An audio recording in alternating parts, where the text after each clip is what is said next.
Bonsoir Didier, tu nous proposes une nouvelle conférence le mercredi 10 janvier à 20 heures à l'espace Magnan de Nice.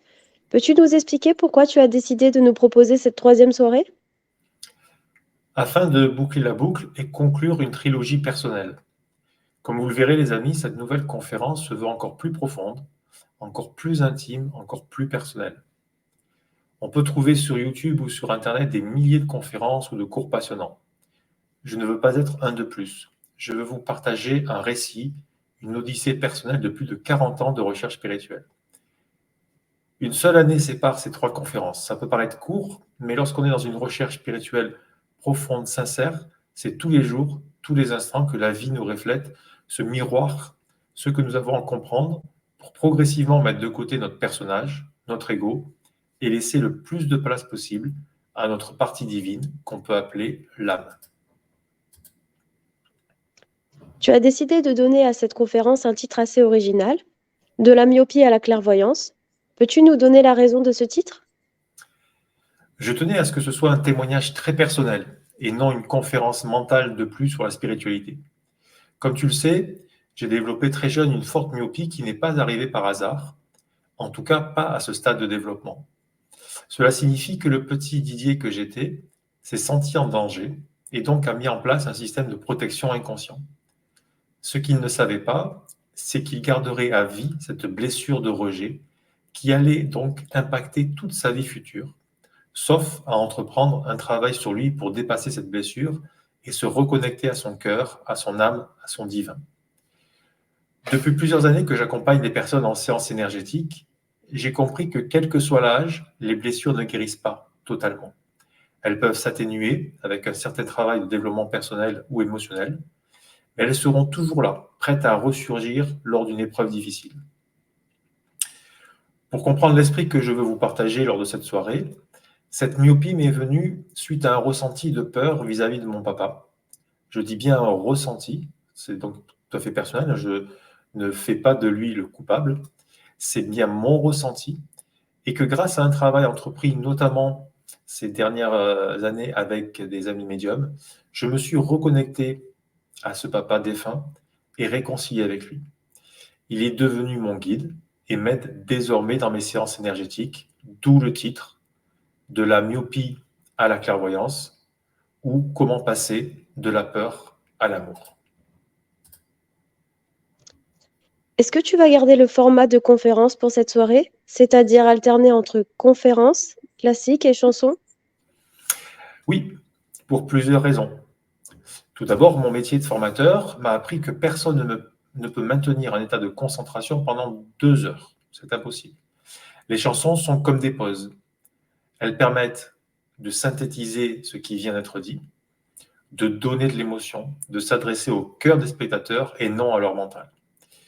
Je sais que cette présentation détonne un peu dans notre milieu spirituel, mais c'est ainsi que je veux, une dernière fois, partager mon cœur.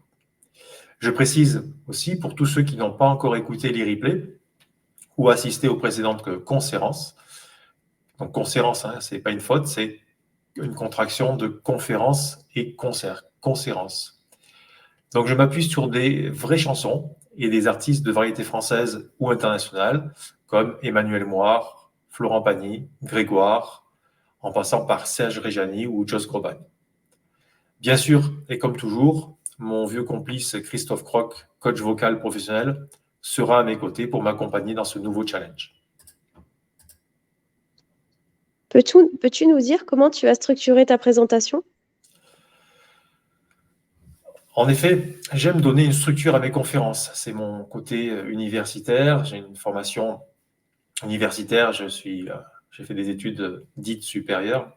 Et j'ai gardé cette façon très universitaire de présenter. Donc, j'ai divisé cette présentation en deux parties.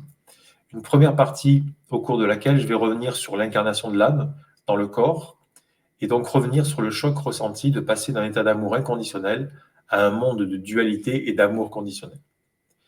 Je parlerai des blessures qui vont et qui ont impacté chacun d'entre nous.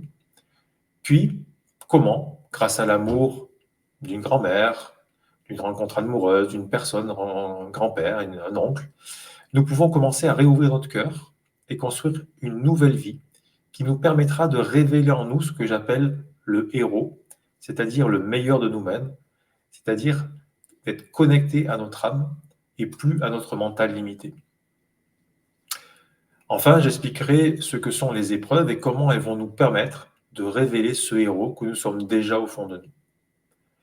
En seconde partie, on plongera dans l'invisible, puisque je vous parlerai de mon travail énergétique sur le corps éthérique, les chakras, et bien sûr vers les accompagnements que je propose vers des états au-delà du mental. Donc on va dire c'est comme des formes de super relaxation qui permettent de court-circuiter complètement le mental pour accéder à d'autres dimensions. Je vous partagerai comment l'autre monde, le monde des défunts, le monde des guides, permet aussi de dépasser toutes nos blessures et permet de retrouver ce feu intérieur, cette joie pour rien, cette envie d'entreprendre, de créer, de partager et d'aimer. Pour finir, Didier, as-tu tenu à ce que ce soit une grande fête partagée, donc l'entrée est gratuite sous réservation, bien sûr? Oui, je fais ça par passion depuis plus de 15 ans, vous le savez, les amis. Donc, Luminam, c'est la passion, c'est l'amour de la spiritualité, du travail sur soi, la profondeur. Voilà, donc on ne vient pas à Luminam par hasard. Donc, c'est ce que j'aime le plus, c'est ce que je désire partager. J'ai un plaisir énorme à m'occuper de Luminam en plus de toutes mes activités professionnelles.